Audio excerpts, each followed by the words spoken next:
సామాన్యుడికి ఏహ్యభావం కలిగించేటటువంటి పదాలు, అసహ్యం పుట్టించేటటువంటి పదాల్ని విపక్ష నేతలకు పెట్టి, ఆ పేరు తను పదే పదే పిలవటం, తన నాయకుల చేత పిలిపించడం, తన కూటమి చేత పిలిపించడం, తద్వారా వాళ్ళు ఆ పేరుని అంటే ఆ పదం వాడగానే వాళ్ళ ఫేస్ గుర్తుకొచ్చేటట్టు ఇదొక సైకలాజికల్ గేమ్ నడపడంలో చంద్రబాబుకి మించినటువంటి వాళ్ళు లేరు.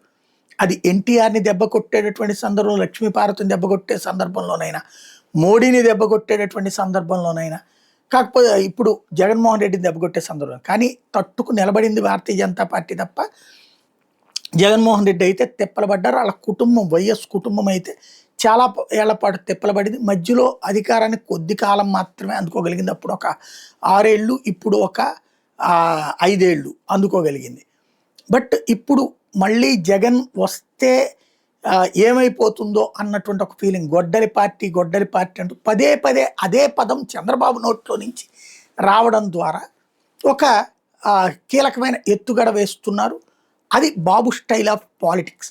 జగన్మోహన్ రెడ్డి ఇంతకుముందు రాక్షస పాలన, రాక్షసుడు అనేటటువంటి పదాలు వాడేవాడు 2019కి ముందు.